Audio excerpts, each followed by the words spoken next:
living with cerebral palsy, and quote, the fact that I am disabled does not deter me from advocating for disability rights. I have cerebral palsy, but I am also an active member of the Virginia Board of People with Disabilities Training Alumni, TA, and I speak frequently. Do not let your perception of my disability mislead you. The only limitations I have are spasticity, speech impediment, and walking with difficulty. I can communicate with you using this and other assistive technology, and I use a walker when walking long distances or in crowded places. I'm from Las Vegas, Nevada. I moved to Virginia in 2016. I am a 2020 graduate of Partners in Policymaking. I was hidden away from the world. I just found out that Nevada has a waiver, so I'm having a hard time wondering why I am not on one, since my family found out about my cerebral palsy when I was 3. My birth mom left me at a family counseling center and refused to pick me up or let me back home. I called my adopted dad, Ronald Fino, who lived in Williamsburg, VA. In the meantime, they arranged for me to stay at a women's shelter since it was late.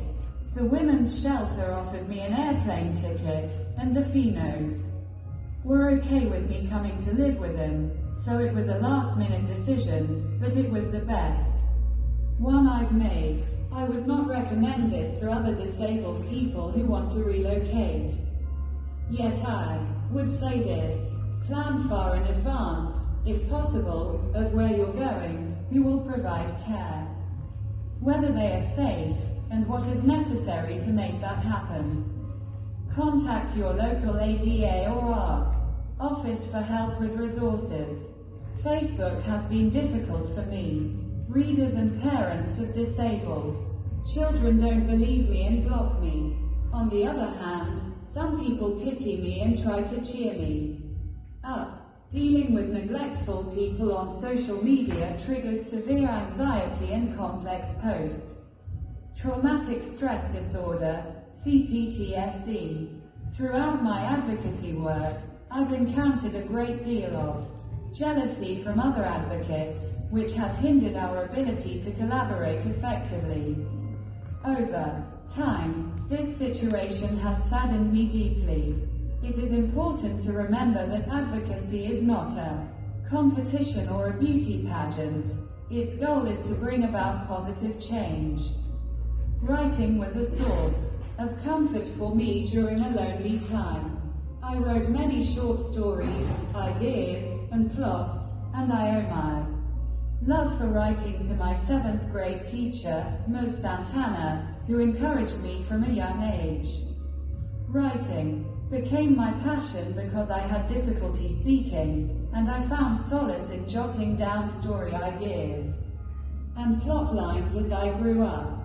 It was my escape from the problems at home, allowing me to become someone else and experience love and adventure through my writing. I published my first book on Amazon Kindle Direct, marking the beginning of my writing career.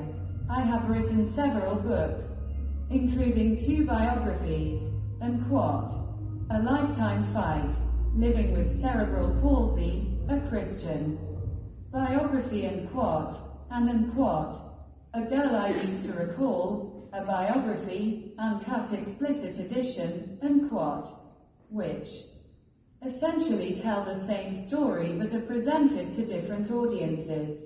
I also co-authored, unquote, Flying with Disability, unquote, with my friend Cindy Anderson. Additionally, I wrote, unquote, The Path to the Church and Disabled Adults, unquote, a resource for pastors, church leaders, and volunteers seeking to create welcoming and inclusive church environments for disabled adults. I am also a co-author of Living with Cerebral Palsy, a collection of inspiring stories from CP warriors worldwide. I write both fiction and non-fiction, and I'm in the process of moving my fiction books to a new pen name that I want to keep hidden. With great pride, I can report that my advocacy efforts have led to significant policy changes within my church. Inclusivity has significantly increased, creating a welcoming environment for all. I now have a dedicated space for myself and my walker, allowing me to participate comfortably in activities. Additionally, I am actively involved in the Women's Bible Study and volunteer at my church's Vacation Bible School, VBS.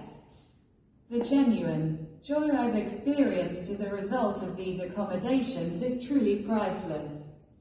One evening, during a memorable occasion, my efforts were recognized by our best-selling authors with a heartwarming standing ovation. That special night, I made and distributed a pamphlet titled How to Welcome a Disabled Adult into Our Church to various churches via email, hoping to inspire and guide others in creating more inclusive spaces.